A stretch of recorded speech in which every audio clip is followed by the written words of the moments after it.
বাসর রাতে নববধূকে দল বেঁধে ধর্ষণ, স্বামীসহ আটক ৭। গাইবান্ধার সাঘাটা উপজেলায় ১৮ বছর বয়সী এক নববধূকে বাসর রাতে দলবদ্ধ ধর্ষণের অভিযোগ উঠেছে। ওই নববধূকে চিকিৎসার জন্য রংপুর মেডিকেল কলেজ ও হাসপাতালে পাঠানো হয়েছে।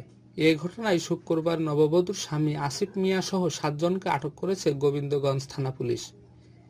এর আগে বৃহস্পতিবার রাতে সাঘাটা উপজেলার কামালের পাড়া ইউনিয়নের ওসমানপাড়া গ্রামে এই ঘটনা ঘটে। গোবিন্দগঞ্জ থানার ভারপ্রাপ্ত কর্মকর্তা বুলবুল ইসলাম বলেন, শুক্রবার রাতে উপজেলার কোষাশহর ইউনিয়নের ভাগগরিব গ্রাম থেকে তাদের আটক করা হয়। শনিবার বিকেলে আটকদের সাঘাটা থানা পুলিশের কাছে হস্তান্তর করা হয়েছে। গোবিন্দগঞ্জ উপজেলা স্বাস্থ্য কমপ্লেক্সের আবাসিক মেডিকেল অফিসার ফাহাদ আল আসাদ বলেন, শুক্রবার দুপুর ২টার দিকে ওই নারী হাসপাতালে আসেন। সঙ্গে আরও ২ জন নারী ছিলেন। তাকে প্রাথমিক চিকিৎসা দেওয়া হয়। পরে এখানে তার অবস্থার অবনতি হলে উন্নত চিকিৎসার জন্য রংপুর মেডিকেল কলেজ হাসপাতালে পাঠানো হয়। চিকিৎসা নিতে আসা ওই নারীর শরীরে ধর্ষণ ও শারীরিক নির্যাতনের আলামত পাওয়া গেছে।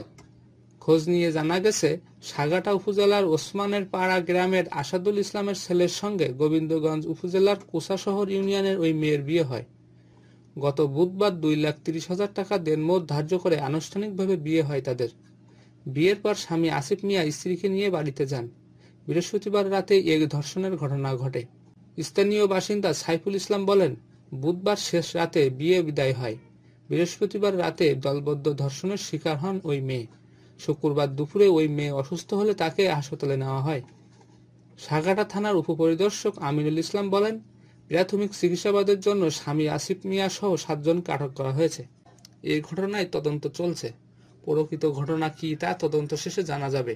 আটকদের বিরুদ্ধে আইনগত ব্যবস্থার প্রক্রিয়া চলছে। পরবর্তীতে প্রকৃত অপরাধীদের পরিচয় জানানো হবে।